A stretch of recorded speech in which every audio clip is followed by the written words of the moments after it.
Iniciaremos nossas apresentações com o senhor Paulo Murilo de Paiva. Por favor.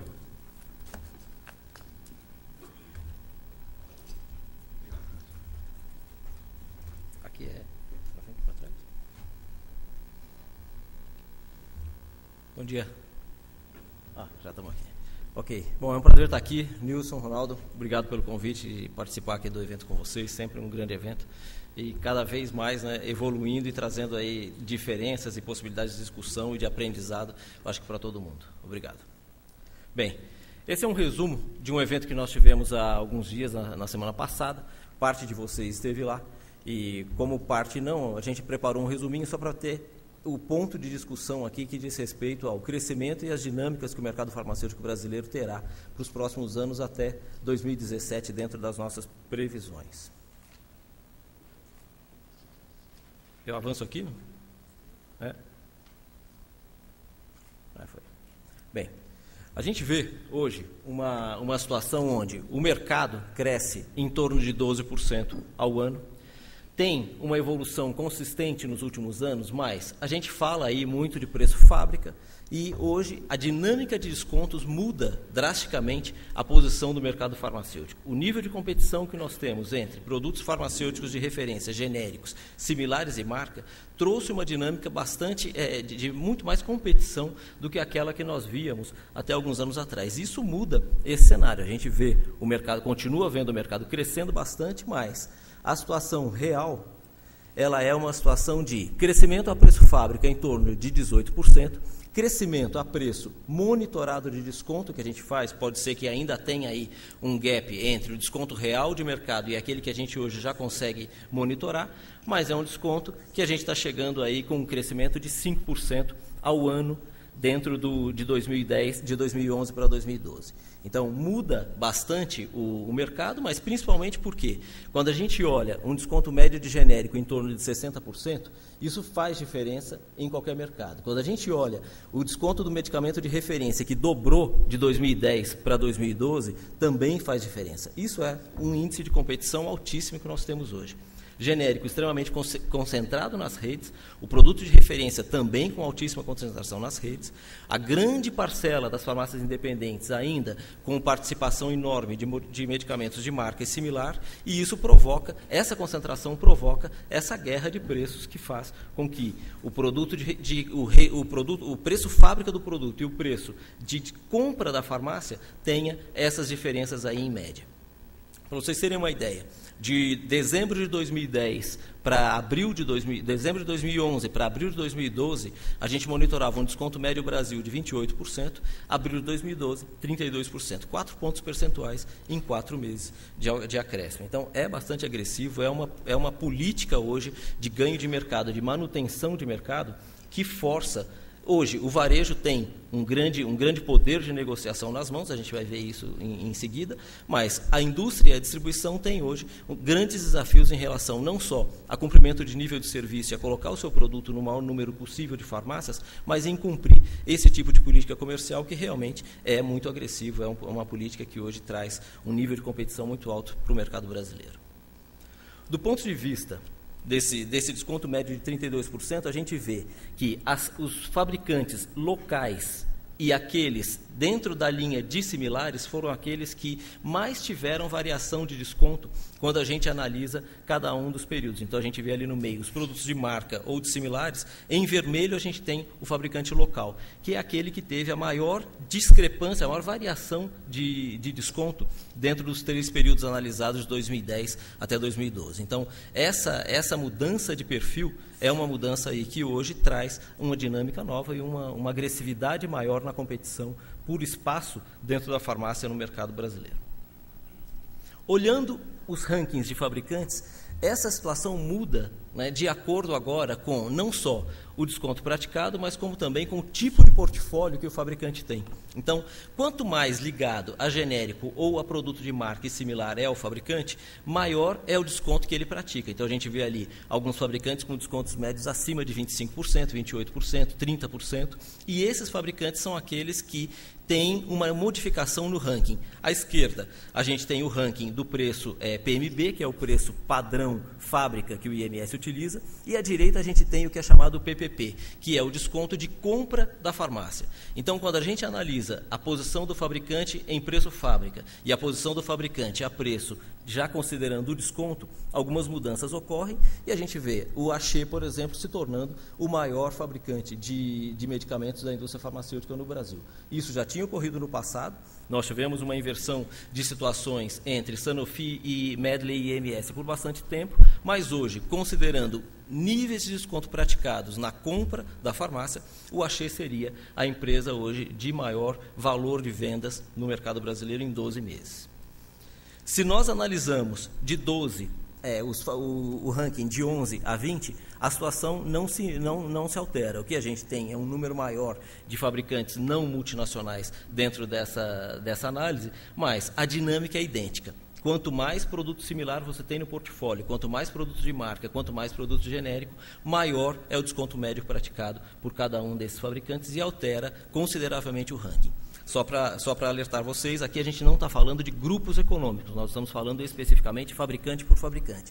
Então, a Sanofi está separada da Medley e assim por diante. Não estão aí agrupados os grupos que hoje nós conhecemos no Brasil. Eles estão separados até porque tem portfólios separados nessa hora e vale a pena a gente analisá-los dessa maneira. Do ponto de vista de perspectivas, a gente vê aí, em volume, aqui nós estamos falando volume em doses, um crescimento constante. O Brasil até 2017 continua com o crescimento que a gente previa, não vai ser alterado. Nós teremos aí praticamente um mercado em dobro até 2017 e isso é oportunidade para todo mundo. Mas, ao mesmo tempo, vai trazer um certo desafio. O principal desafio está porque essa dinâmica que a gente tem hoje de OTC, marca, genérico e produtos de referência, ela vai ser ainda mais alterada daqui até 2017. Nós teremos produtos perdendo patente, nós teremos, vejam bem, deixa eu ver se eu olho ali, mas quase 2 bilhões, quase 2 bilhões de reais de mercado vai ficar exposto à perda de exclusividade até 2017. Então, nós teremos uma parcela até 2013, uma outra parcela em 2014, uma grande parcela entre 2016 e 2017. Esse é um ponto que vai mudar novamente. A gente está hoje no que nós podemos chamar de realmente a verdadeira história do genérico no Brasil, porque ao lançar o genérico em 98, o Brasil já tinha produtos similares no mercado que já faziam competição por preço e espaço com o mercado de referência. De 98 para cá, nós passamos a ver produtos que realmente não tiveram competidores no mercado e que sofreram a concorrência do genérico a partir do momento da perda de exclusividade. E o que nós veremos daqui para frente é uma intensificação deste processo e uma mudança de estratégia. Aí, em 2003, por exemplo, começou a indústria a visitar a ponte de venda, certo isso? Isso, assim, não faz tanto tempo assim, são 9 anos. Que a gente tem hoje uma mudança de paradigma da indústria, de olhar para o ponto de venda e dizer, ou eu chego lá para ver de perto o que está acontecendo com o meu produto, ou eu perco cada vez mais espaço. Então, o varejo se tornou extremamente importante dentro do segmento farmacêutico, não é que não era antes, é que ele ganhou uma importância adicional depois que aumentou a competição por produto lá no balcão. Essa mudança continua ocorrendo, ela vai se intensificar do ponto de vista de execução e do ponto de vista de ação, por causa, por exemplo, de questões como essa, farmácia popular. Hoje a gente está com visibilidade de 100% da informação de farmácia popular no Brasil. Nós fizemos um convênio com o Ministério da Saúde e o Ministério da Saúde hoje nos fornece toda a venda da farmácia, via farmácia popular, de todos os produtos do Brasil.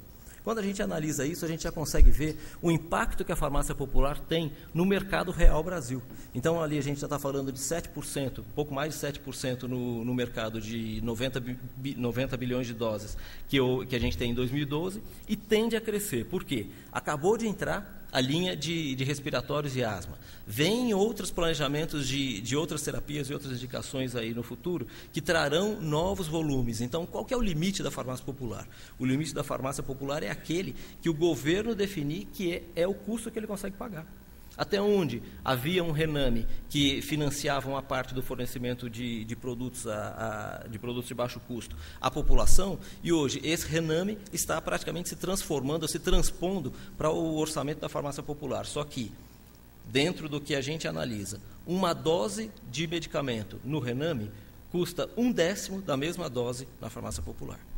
Isso é um ponto bastante relevante de dizer até onde esse programa, ou como será a condução desse programa. Não acreditamos que ele vai retroceder, ele realmente vai avançar, só que ele vai avançar também com um olho nesse custo bastante acurado por parte do governo, porque não dá para decuplicar o custo que o governo tinha de orçamento na oferta de medicamentos à população. E algumas curiosidades em relação à importância que a farmácia popular tem para cada um dos fabricantes. A gente vê ali, o EMS hoje tem uma grande importância, é um dos grandes participantes hoje em venda na farmácia popular. Bem, em termos de consolidação de redes, tivemos aí um grande número de consolidação de varejo nos últimos, vamos dizer, a gente pode dizer meses ainda, né, porque a gente não está falando ainda nem de 3 anos, né, menos de 2 que esse movimento se acelerou. É um movimento que, na nossa visão, ele tende a continuar, ele não é algo assim que ele não é uma situação simplesmente cíclica, ele é um movimento consistente, ele tende a se manter em virtude até da própria dinâmica do mercado. É um mercado que está criando acesso, é um mercado que a população está chegando ao medicamento, a promoção da indústria continua reforçada, a indústria vai ao varejo com muita assiduidade, o varejo olha para o seu papel de maneira bastante acurada e sem a possibilidade de aumentar a rentabilidade no produto que faz. Eu aumento a rentabilidade na redução de custo, eu aumento a rentabilidade no ganho de sinergias, aumentando a minha cobertura, aumentando o número de lojas, comprando concorrentes e ganhando espaço dentro de um mercado que cresce bastante. Então, isso não deve retroceder, nem deve também diminuir de velocidade. Nós temos hoje Raia Drogasil, Pacheco Drogaria São Paulo, um outro modelo que é o modelo da Brasil Farma, que é um modelo diferenciado, ele não é um modelo de aquisição de grande porte, ele é um modelo de várias aquisições e de crescimento orgânico. Então, tem aí vários modelos para serem testados no Brasil.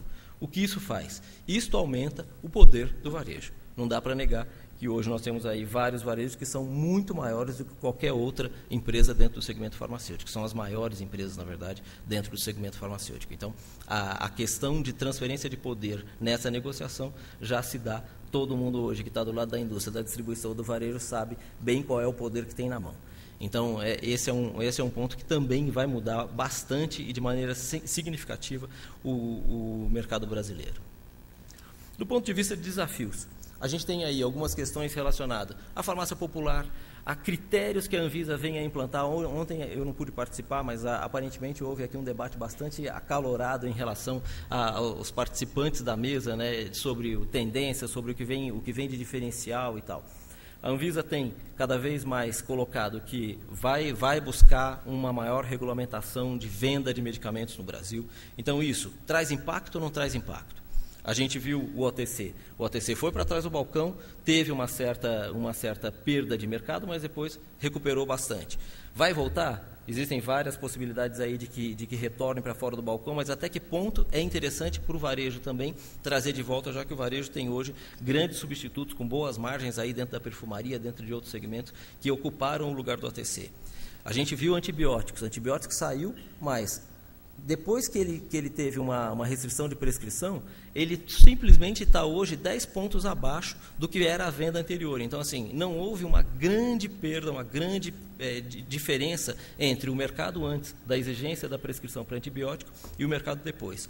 Então, são pontos que, em sendo discutidos, a gente tende a olhar até onde a Anvisa, colocando as suas regras, muda o mercado e até onde, por exemplo, a questão de tributação é que realmente é algo relevante para ser discutido e para ser tratado do ponto de vista de grande ganho ou de grande oferta para uma maior maturidade do segmento farmacêutico no Brasil.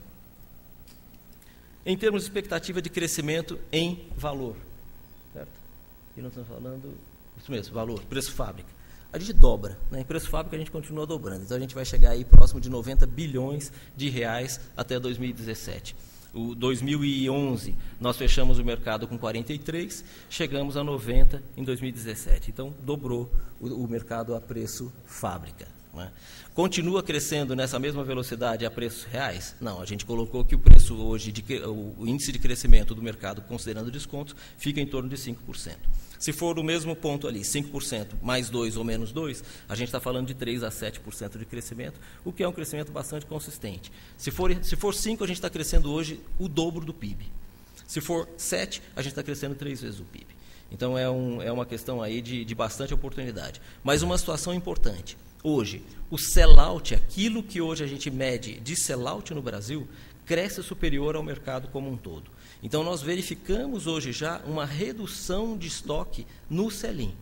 Tanto a indústria para o varejo, para o distribuidor, quanto o distribuidor para o varejo, quanto a indústria para o varejo, existe hoje uma redução e um maior tratamento na curacidade de estoques. Isso faz com que, aparentemente, o mercado cresça menos, mas não é verdade, ele está crescendo na mesma velocidade. O que está havendo é uma melhor adequação de níveis de estoque dentro do nosso segmento. Esse nível de estoque não sendo tratado de maneira acurada, de maneira correta, vai trazer também um aumento do índice de ruptura. Dentro do que a gente consegue medir hoje, exclusivamente para prescrição, se houver uma prescrição solicitada pelo paciente no balcão da farmácia, 6% de todas as receitas hoje não são atendidas por falta de todos os itens que estão na receita. Não é por falta de um ou outro. Se for receita parcial, não está nesse número. 100%, se não atendemos, haviam 3 prescrições na receita e as 3 não estavam disponíveis, essa receita foi contada. Então a gente está falando aqui de 6% das receitas do Brasil hoje não atendidas. Isso dá, em preços com desconto, uma perda de venda de aproximadamente 818 milhões de reais por ano. Com um estoque mais restrito, esse índice pode aumentar caso você esteja fazendo esse controle de estoque sem olhando basicamente o que foi vendido e não o que será vendido. Se você repete significativamente aquilo que foi o histórico, essas faltas serão continuamente repetidas. Bem, se o desconto ficar na média aí de 32%, nós teremos um crescimento no Brasil em torno de... ali, nível atual de 32%, a gente fica em torno de 9%. Se o desconto ficar em 40%, que é o que a nossa previsão indica que deve ocorrer, o nosso crescimento vai ser até 2017 de 6%, ou seja, um pouquinho acima do desconto que a gente tem hoje, do crescimento que a gente está prevendo para o Brasil. Aumento de desconto ainda vai trazer aumento de crescimento para o mercado. E, por fim, desafios. Os desafios são gestão de estoque, gestão da cadeia, competição, perda de exclusividade, farmácia popular, regulamentação, tributação. Esses são os grandes desafios que a cadeia hoje enfrenta e vai continuar enfrentando.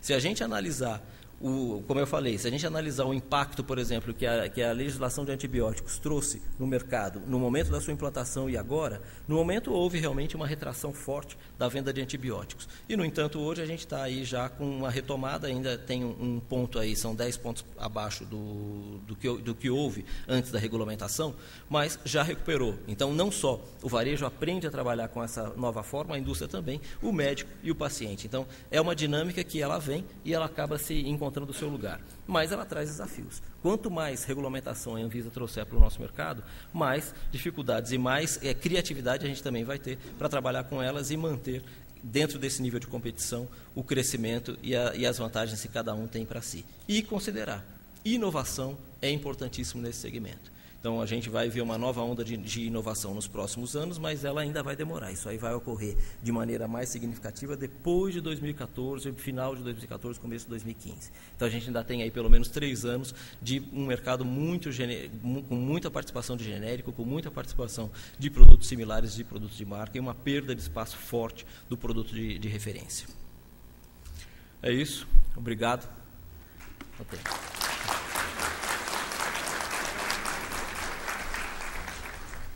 Nossos agradecimentos ao Sr. Paulo Murilo de Paiva Júnior pelas informações que nos trouxe.